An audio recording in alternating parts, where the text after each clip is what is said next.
So our next topic is surface and volume integral. इन्होंने यहाँ पे वैल्यूड लिखा हुआ है, ये वैल्यूड नहीं आना, this is volume, surface and volume integral. So सबसे पहले हम बात कर रहे हैं सरफेस इंटीग्रल की. An integral which is to be evaluated over a surface is called a surface integral. So let f of x y z be single valued function defined over a surface S of finite area. Subdivide the area S into n elements of areas delta S1, delta S2 and so on delta Sn. In each part delta S, we choose an arbitrary point P, K, then form the summation f of Pk delta Sk. Take the limit of this sum as n approaches to infinity in such a way that the largest of the areas delta Si approach 0. This limit, if it exists, is called the surface integral of f of x y z over S and is denoted by this. So ये क्या बोल रहे हैं यहाँ पे, ये देखो ये surface integral है. So a curved surface S with a vector field f passing through it. तो आपने क्या करना है जब सरफेस इंटीग्रल फाइंड करना होता है,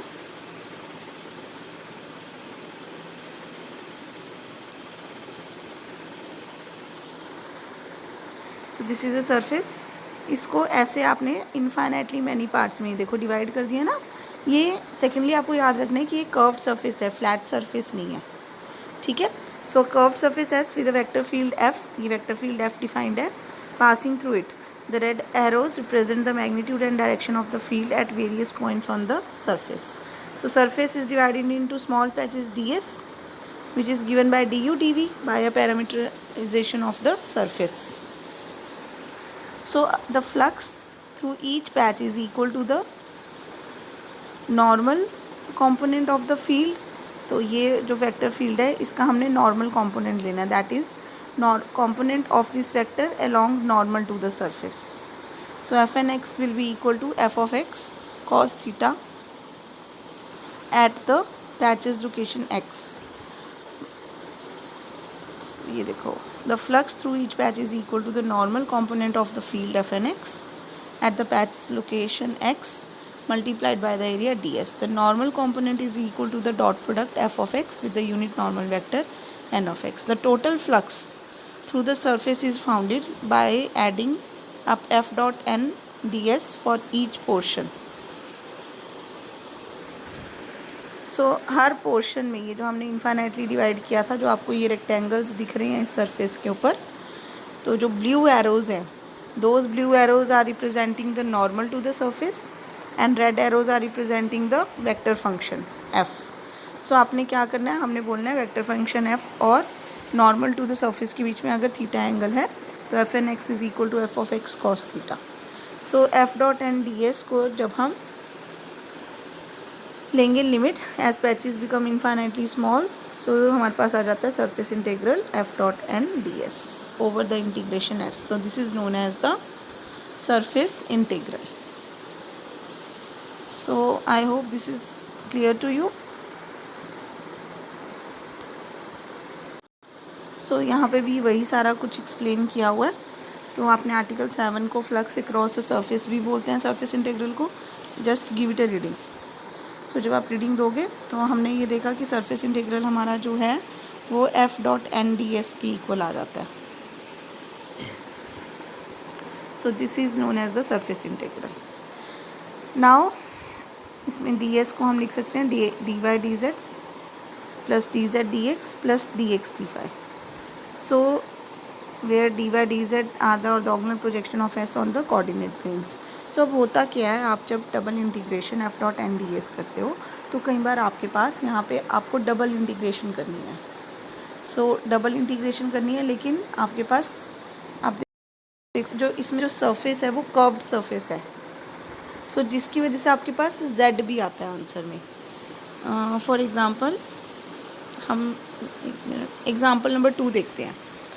यहाँ पे देखो नीचे एग्जाम्पल नंबर 2 है, evaluate double integral F dot N D S where vector function f is given to you and s is the surface of the plane 2x + y + 2z = 6 in the first octant.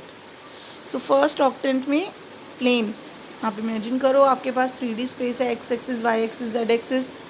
अपने room का corner देख सकते हो आप जहाँ बैठे हो, तो एक्स वाई जेड एक्सिस आपको दिख जाएंगे और एक प्लेन, ठीक है। सो वो जो प्लेन है, मतलब आपने कोई कार्डबोर्ड रख लिया ऊपर, उस प्लेन की इक्वेशन आपको गिवन है। So that is the region defined to you. तो अब हमें जो करनी है, S is the surface of the plane, okay sorry. So हमें क्या चाहिए, हमें रीजन वॉल्यूम नहीं चाहिए, हमें सरफेस चाहिए। तो सरफेस क्या बोली है उन्होंने, plane in the first octant. So plane की इक्वेशन आपको गिवन है। तो अब आप बताओ आप इस इंटीग्रेशन, ये इंटीग्रेशन कैसे करोगे। एक तो क्योंकि यहाँ पे f dot N D s है, तो आपको एक तो नॉर्मल वेक्टर एन निकालना आना चाहिए। अब देखो इन्होंने क्या किया इसमें क्वेश्चन में, the equation of the surface is 2x plus y plus 2z minus 6 is equal to 0। So ये प्लेन की इक्वेशन है। सो डेल्टा एस कर लिए इसका फाउंड,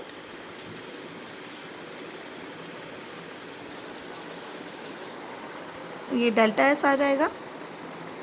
आप इसको ऐसे भी समझ सकते हो कि जब आपको प्लेन की इक्वेशन गिवन है तो यहाँ पे जो coefficients of X Y Z हैं 2 1 2, they gives us the direction ratios of the normal to the plane. तो जिसकी वजह से नॉर्मल डेल्टा एस की इक्वेशन, डेल्टा एस बन जाएगा 2i प्लस जे प्लस 2k।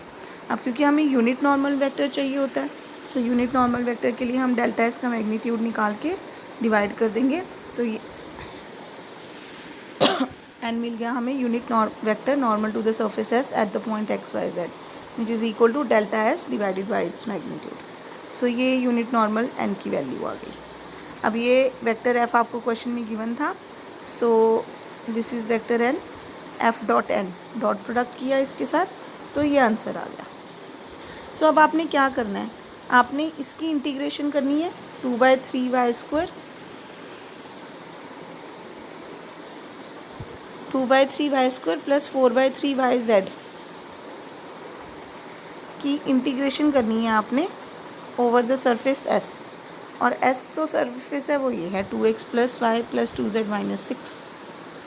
सो कैसे करेंगे हम, तो अब यहाँ पे इंटीग्रेशन में प्रॉब्लम आ जाती है क्योंकि ds का मतलब जो है वो या तो dx dy हो सकता है, स्पेस है ना, सरफेस है ना। सो dx dy पता है हमें, या dy dz पता है, या dz dx पता है। सो ऐसे केसेस में क्योंकि यहाँ पे y और z आ रहा है, और जब हम लिमिट्स लेंगे तो क्या लें, यहाँ से अगर हम z की और y की लिमिट्स लेते हैं तो फिर x की टर्म्स में आ जाएंगी। सो आंसर हमें नहीं मिल पाएगा। सो ऐसे केसेस में हमें प्रोजेक्शन लेके चलना होता है। सो देखते हैं प्रोजेक्शन कैसे लेते हैं हम। तो एक तो यहाँ पे इन्होंने एक्सप्लेन किया हुआ है थोड़ा सा, तो note for evaluating surface integrals it is easy to express them as double integrals taken over the orthogonal projection of the surface S on any one of the coordinate planes। सो इस problem को solve करने के लिए कि जब हम double integration करेंगे तो अगर dx dy है तो हम z का क्या करें। सो हम क्या करते हैं, प्रोजेक्शन ले लेते हैं ऑफ द सरफेस S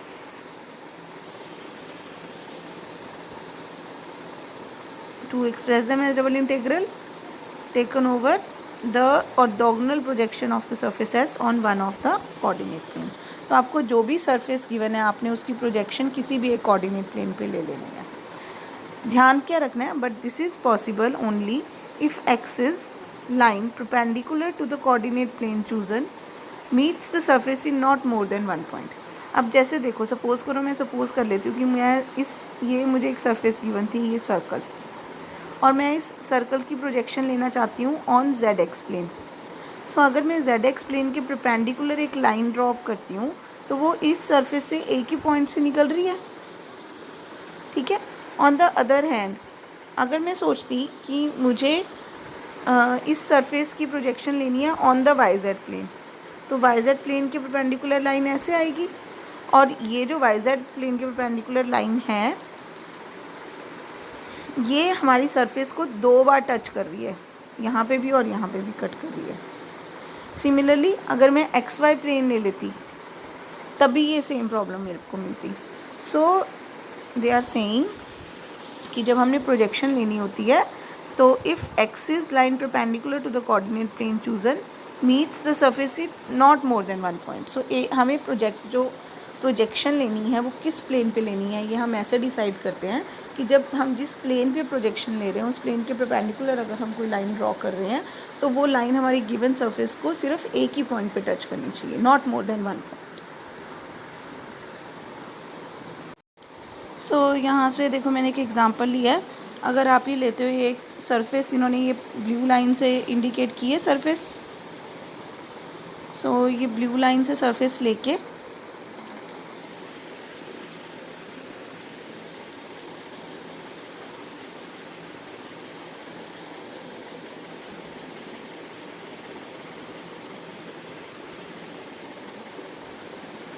अब आप देख रहे हो ये जो सरफेस है 3D है ये।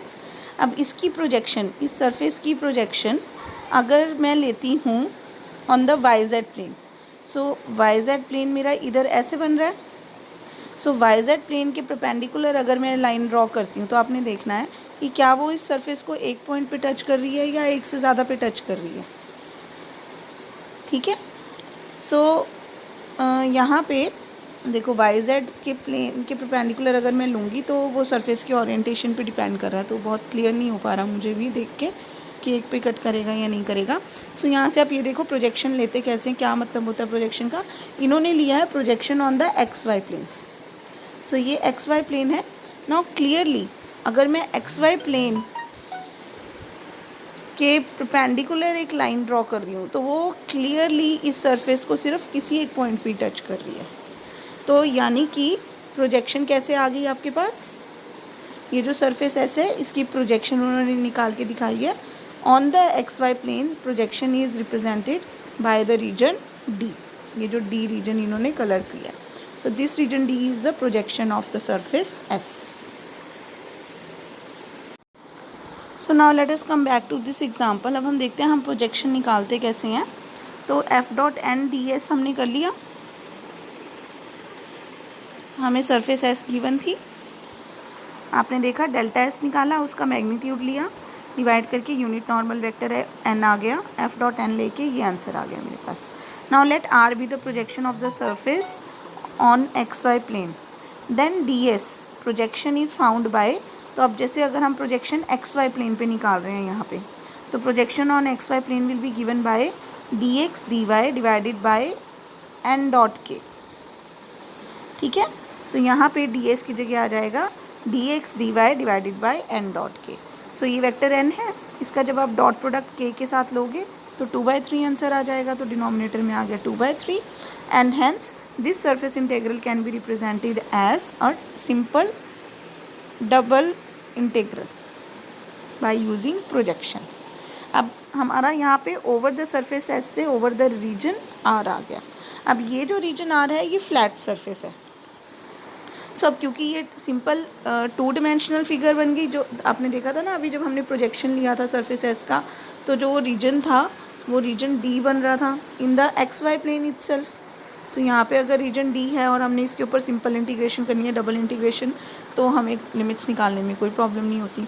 सो ये किया, हमारे पास बन गया F.NDS over surface S is equal to F.N dx dy over 2/3। So ये 2/3 को लिख दिया 3/2। F.N करके हमारे पास क्या आया था, F.N हमने ये किया हुआ है। सो F.N करके हमारे पास आ रहा था 2/3 y² प्लस 4/3 yz। लेकिन अब क्योंकि हमने प्रोजेक्शन ले लिया है ऑन XY प्लेन, तो z को तो हमने ख़त्म करना है। तो z की वैल्यू कैसे करेंगे हम, जो हमें प्लेन, ये प्लेन की इक्वेशन गिवन थी, यहाँ से हम z की वैल्यू निकाल लेंगे। ये देखो value of z obtain from this plane, और z की वो वैल्यू हमने यहाँ पे सब्सटीट्यूट कर दी। सो z ख़त्म हो गया। फर्दर क्योंकि dx dy है तो इस प्लेन में भी z ख़त्म हो गया। अब जब इस प्लेन में z ख़त्म हो गया तो आपके पास लाइन क्या बच गई, 2x plus y is equal to 6। So यानी कि हमारे पास रीजन क्या बना, XY, ये लाइन आ गई ना 2x plus y equal to 6। So this is the projection on XY plane. अब इसकी इंटीग्रेशन तो इजी है, y की लिमिट्स अगर पहले ले रहे हैं तो y की लिमिट्स क्या आ गई, 0 to 6 माइनस 2x, और फिर x की लिमिट्स आ जाएंगी 0 to 3। इन्होंने पहले x की ली है, तो x की लिमिट्स कैसे आ जाएंगी, 0 टू, यहाँ से x की वैल्यू 6 माइनस वाई बाई 2, और फिर y की लिमिट्स 0 टू 6। सो इसके बाद ये आगे सिंपल डबल इंटीग्रेशन का क्वेश्चन है। सो आई डोंट थिंक कोई प्रॉब्लम होगी आपको। ये इसको मल्टीप्लाई कर दिया, पहले with respect to x integrate करना है। So y will behave as constant. अभी तक तो यहाँ पे ये इसी ब्रैकेट को सॉल्व किया है, इसमें फिर 4y स्क्वायर कैंसिल होके ये आ गया। नाउ 8y इज़ कांस्टेंट, बाहर चला गया। सो 3 माइनस एक्स की इंटीग्रेशन आ गई 3x minus x square by 2। So limits put कर दोगे आप 0 to 6 minus y by 2। Limits put करने के बाद सॉल्व किया, सॉल्व करके simply we are getting 36y minus y cube. Again integrate करके लिमिट्स पुट कर दी 0 to 6 and hence 81 is the answer. So important point in this question was the projection, how to take projection. Now example 3 भी देख लेते हैं। Evaluate double integral S F dot N D S where F is equal to, F vector आपको given है, and S is the surface of the cylinder X square plus Y square equal to 16 included in the first octant between z is equal to 0 to 5। So अब इसमें आपको पता है cylinder कैसे बनता है। अगर ये x एक्सिस है और ये y एक्सिस है, so X square plus Y square equal to 16 circle, और इस सर्कल के ऊपर आप सर्कल्स रखते रहोगे तो सिलेंडर बन जाएगा। तो वो अलोंग z एक्सिस इसकी हाइट होगी, ठीक है। सो सबसे पहले तो सरफेस हमें क्या आगे बना है, X square plus Y square equal to 16, ये एस हो गया। सो डेल्टा एस फाइंड किया, डेल्टा एस आ गया 2x I cap plus 2y J cap. Then unit normal vector N के लिए डेल्टा एस के मैग्नीट्यूड से डिवाइड कर दिया। So 4x square plus 4y square से डिवाइड करोगे, ये X square plus Y square की वैल्यू अगेन यहाँ से 16 है, 16 पुट करके। So this is the unit normal vector N, this is vector F. So vector F dot N कर रहे हैं तो हमारे पास आ रहा है ये। तो आप देख रहे हो यहाँ पे अगेन z वाली वैल्यू आ रही है एक। सो लिमिट्स तो हमें यहाँ से x और y की मिलेगी, पर यहाँ पे एक z भी आ रहा है। So that means that will be problematic for us. तो यानी कि F dot N D S find करने के लिए what we will do, we will use the projection. ये मैंने गलती से रब कर दिया। इसमें मैं आपको ये बता रही थी कि जब आप एक्स वाई प्लेन में ये सर्कल लाई कर रहा है और इसके ऊपर आपके पास, आप इसके ऊपर सर्कल रखते जा रहे हो तो आपके पास क्या बन रहा है, सिलेंडर बन रहा है ना। सो आपने क्या करना है, देखो अगर मुझे इसकी प्रोजेक्शन, सिलेंडर जो है आपका पूरा, इसको सिलेंडर को आप ऐसे समझो कि ये इधर अगर z एक्सिस है तो मैं ऐसे बना रही हूँ, ये सिलेंडर है। अब इस सिलेंडर के अगर आप perpendicular to X Y plane line लोगे तो क्लियरली वो इस सिलेंडर को 2 टाइम्स टच करेगा। सो इसी वजह से as surface S is perpendicular to X Y plane, therefore we can not take projection on X Y plane, so taking projection on Z X plane. So इसमें हम जो प्रोजेक्शन लेंगे वो जेड एक्स प्लेन पे लेंगे।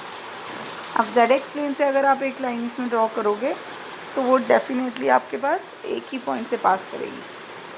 सो क्योंकि अब हम प्रोजेक्शन ले रहे हैं जेड एक्स प्लेन पे, तो डी एक्स क्या हो जाएगा, D x D Z over N dot J. So vector N ये पड़ा हुआ है, इसका जे के साथ डॉट प्रोडक्ट लेंगे तो 1/4y आ जाएगा। अब डी एक्स डी जेड है तो इसका मतलब लिमिट्स भी जो हमने लेनी है वो एक्स और जेड की लेनी है। तो z की लिमिट्स तो क्लियरली मिल रही हैं हमें, यहाँ z is going from 0 to 5। x की लिमिट्स कैसे लें, अब y ख़त्म हो गया क्योंकि अब आप z x प्लेन पे आ गए हो। So y is actually equal to 0 now. So X square equal to 16 का क्या मतलब है,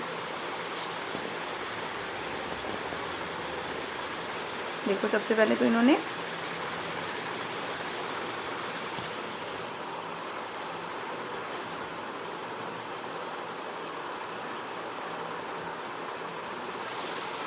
जब ये लिया F dot N D S, so ये F dot N D over the surface S से ओवर द रीजन आर आ गया, D x D Z over N dot जे।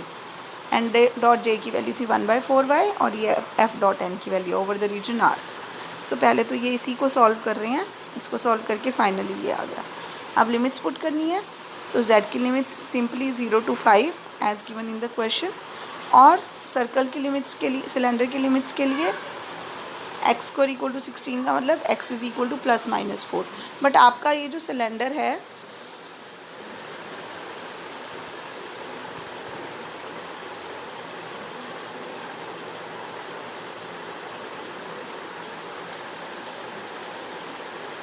इन्होंने,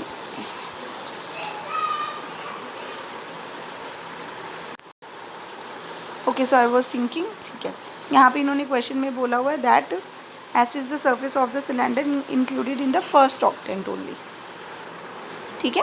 सो आई वॉज थिंकिंग कि इन्होंने एक्स की लिमिट्स -4 to +4 क्यों नहीं ली। तो आई गेस आपको क्लियर है कि -4 to +4 नहीं लेंगे हम, सिर्फ क्योंकि फर्स्ट ऑक्टेंट ले रहे हैं तो एक्स की लिमिट्स आएंगी 0 to 4। तो नीचे जो y था y को ख़त्म करना है, तो x² + y² इक्वल टू 16 से हमने y की वैल्यू निकाल ली जो कि 16 - x² आ रही है और उसको सब्स्टिट्यूट कर दिया। सो पहले इन्होंने क्या with respect to x integrate,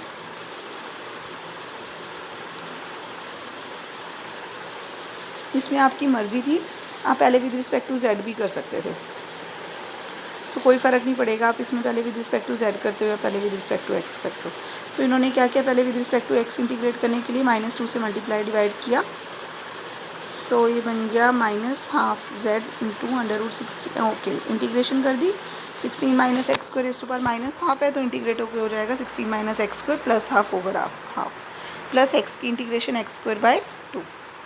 then 4 put किया सारे उसमें और -0 पुट किया। सो 4z + 8 आ जाएगा, उसकी फिर से इंटीग्रेशन कर दी with respect to z and then substituting the limits 0 to 5 you will get the required answer. Now let us come to the first example. So first example में क्या है, if vector f is equal to vector f is given to you, evaluate f dot n ds where s is the surface of the cube bounded by these planes. So आपको पता है x is equal to 0 is representing the yz plane जो कि इस figure में o a b c represent कर रहा है, से रिप्रेजेंट हो रहा है। Then x is equal to 1 will be the plane parallel to yz plane which is represented by g f e d. Similarly, y is equal to 0 means zx plane. So ये बन रहा है g o c d and y is equal to 1 is parallel to this. Similarly, ये जो नीचे base में बन रहा है plane that is xy plane में z0 और उसके parallel z is equal to 1. So we have to find f dot and ds where s is the surface of the cube bounded by this planes. So यानी कि इसमें ये देखो, ये planes draw करने से हमें क्यूबॉइड मिल गया. तो अब हमें क्या करना पड़ेगा, ये जो क्यूबॉइड है ये तो वॉल्यूम 3D है तो ये तो वॉल्यूम को रिप्रेजेंट कर रहा है पूरा क्यूबॉइड. सो हमें करनी है सरफेस इंटीग्रेशन. तो आपको पता है क्यूब की 6 सर्फेसिस होती हैं, ये 1, इसके पीछे 2, इधर 3, इसके parallel 4, 5 and 6.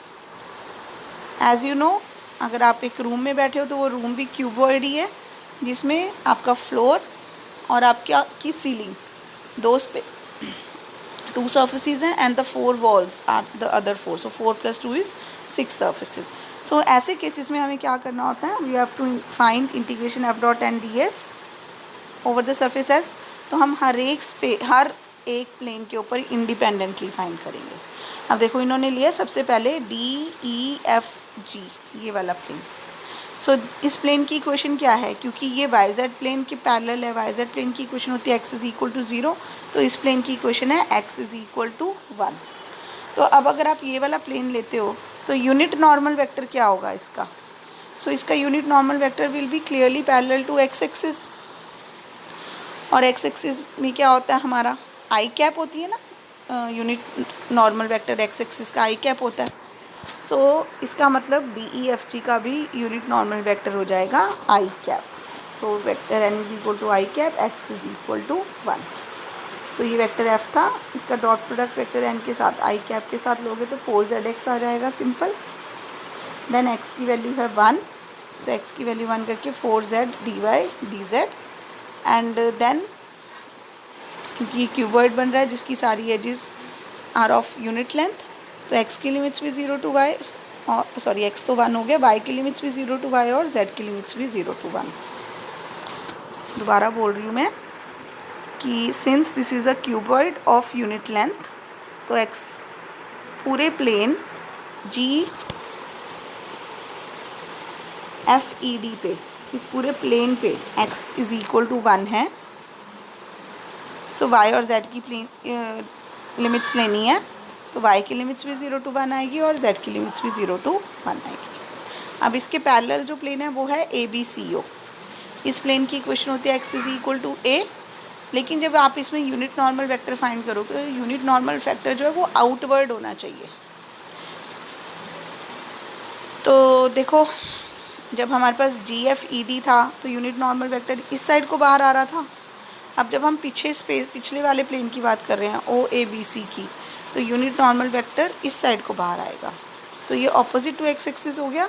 So unit normal vector is minus I cap and X is equal to 0।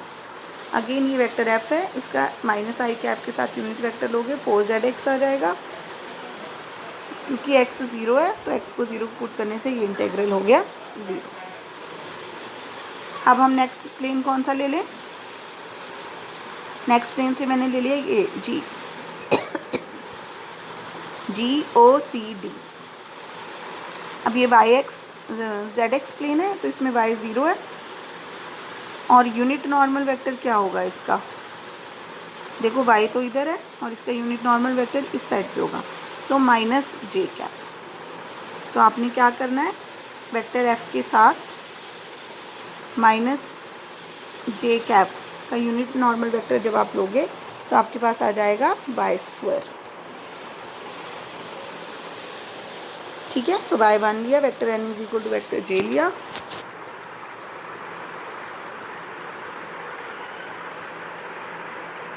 Four Z X आ रहा है ओ जी डी सी पे। पहले हमने ओ जी डी सी डिस्कस किया है यहाँ पे, ओ जी डी सी, यस। सो ओ जी डी सी वाला इन्होंने बाद में लिखा है। ओ जी डी सी में vector N is minus J cap and Y is 0। So ये वेक्टर एफ डॉट एन किया तो 0 ही आ गया। सिमिलरली जब आप लोगे for the face A B E F, तो vector N equal to vector J, Y is equal to 1। So यहाँ पे एन डॉट जे करने से ये मिल जाएगा हमें -1 D x D Z.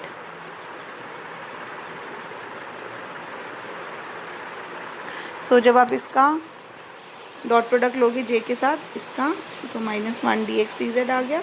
X की लिमिट्स भी 0 टू 1 और जेड की लिमिट्स भी 0 टू 1। सिंपल इंटीग्रेशन करके -1 आंसर आ गया। उसके बाद आपका नेक्स्ट फेस है B C D E.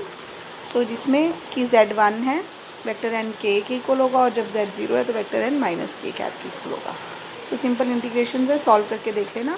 Final answer में you will add the, so total f dot and ds will be equal to sum of all the surface integrals. So in 6 के 6 का हमारा जो आंसर आया था उसको add करके 3/2 you will be getting the answer. Next is example number 4.